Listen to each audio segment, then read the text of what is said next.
America ने Iran पर अरबों डॉलर के बम गिराए।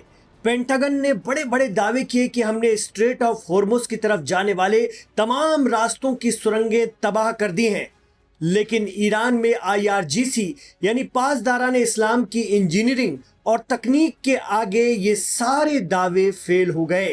हॉर्मुज की तरफ जाने वाला वो रास्ता जिससे ईरान के हथियार, मिसाइलें, फौजें, रसद और दीगर साजो सामान स्ट्रेट ऑफ हॉर्मुज पोर्ट और बंदर अब्बास पोर्ट के किनारों तक पहुंचता है, ईरान के लिए बेहद खास, खुफिया और रणनीतिक महत्व का है।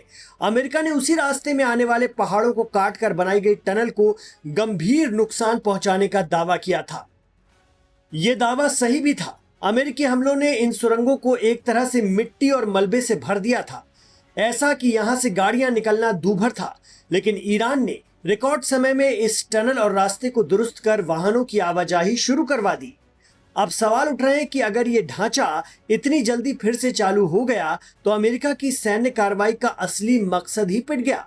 अमेरिका को आखिर इस जंग से हासिल क्या हो रहा है? वैसे भी ईरान की इंजीनियरिंग बेहद एडवांस है। वो रातों रात जंग में दुश्मनों के जरिए तबाह किए गए पुलों और रेलवे ब्रिज को ठीक करने की सलाहियत रखता है। इससे पहले भी 40 दिनों की जंग में बर्बाद हुए रेलवे ट्रैक को ईरान ने रिकॉर्ड वक्त में सही कर दिया था। वैसे भी स्ट्रेट ऑफ हॉर्मुज ईरान के लिए एक ऐसी चाबी है जिसके जरिए लगाया गया ताला अमेरिका सहित पूरी दुनिया को हिला देता है। यही वजह रही कि अमेरिका के दोबारा हमलों का मकसद ही हॉर्मुज को छुड़वाना है। इसलिए अमेरिका ने ईरान में उन रास्तों और टनल को नुकसान पहुंचाने के लिए ताकतवर हमले अंजाम दिए जो हॉर्मुज बंदरगाह तक जाते हैं, जिससे ईरानी फोर्स हॉर्मुज बंदरगाह तक ना पहुंच पाए। लेकिन ईरान ने बहुत तेजी से काम करते हुए उसे फिर से फौजी ट्रकों की आवाजाही के लायक बना डाला। मिडिल ईस्ट एक्सपर्ट कहते हैं कि इस बार अमेरिका छोटे मकसद के लिए लड़ रहा है। पिछली बार यानी 40 दिनों की जंग में उसकी कोशिश इमाम खामनेई की हत्या करके ईरान में इस्लामिक रेवोल्यूशन की रिजीम पलटना था, जो नाकामयाब रहा। लेकिन इस बार अमेरिका का मकसद छोटा है, बस किसी भी तरह से आबनाए हॉर्मुज को ईरान से वापस लेना है। अब यही अमेरिका का ध्येय है, क्योंकि अमेरिका में भी कच्चे तेल की सप्लाई अब प्रभावित होने लगी है और उसके तेल रिजर्व कम होते जा रहे हैं।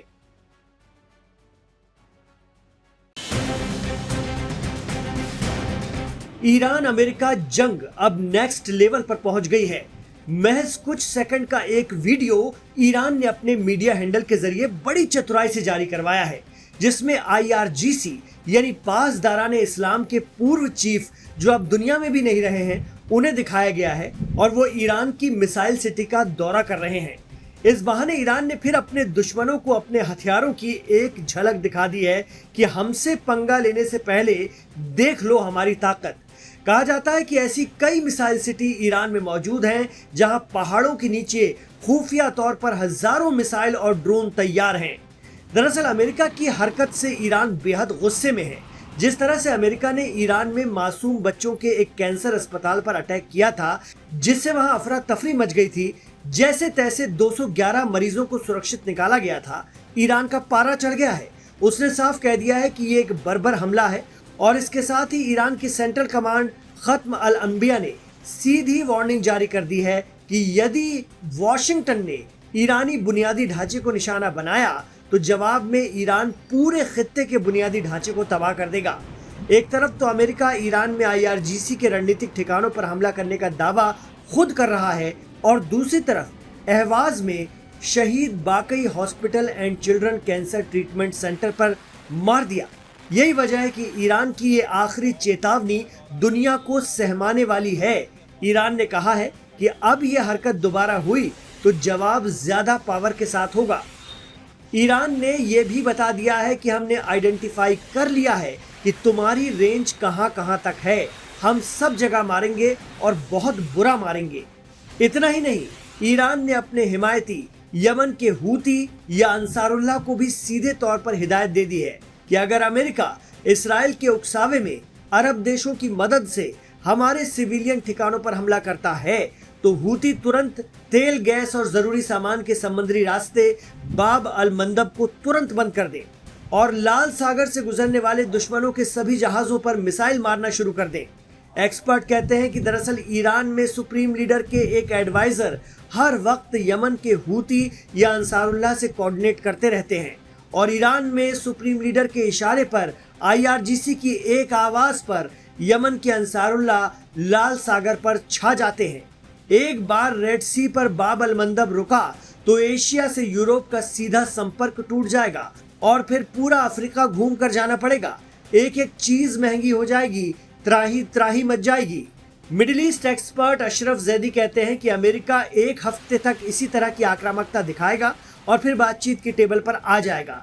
जैसे जैसे अमेरिका में मिड टर्म इलेक्शन करीब आते जाएंगे वैसे वैसे जंग बंदी की बात होगी, शांति की बात होगी, क्योंकि अब अमेरिका में भी ऑयल रिजर्व घट रहे हैं। यही स्पीड रही तो महाशक्ति का दिवाला निकल जाएगा। बकौल अशरफ जैदी, ईरान का क्या है, वो तो 50 सालों से सैंक्शंस में है। उसने जो कर लिया है वो कोई और कर नहीं सकता। वो कल भी खुदा के भरोसे था, आज भी खुदा के भरोसे है, लेकिन अगले हमले और कार्रवाई अमेरिका और दुनिया दोनों को हिलाकर रख देंगे।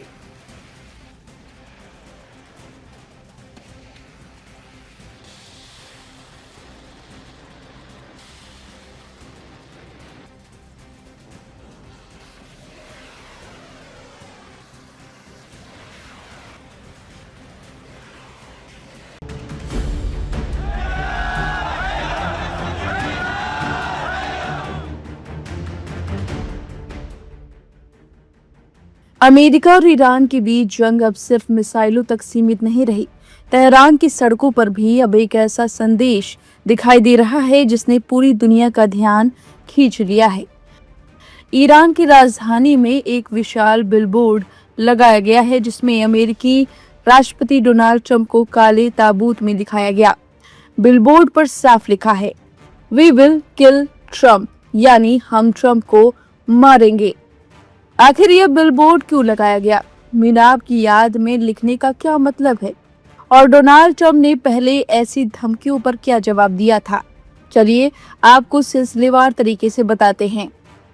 अमेरिका और ईरान के बीच जारी युद्ध के बीच तेहरान के मशहूर एंगेलाब चौक पर लगाया गया यह बिलबोर्ड अब चर्चा का विषय बन गया है।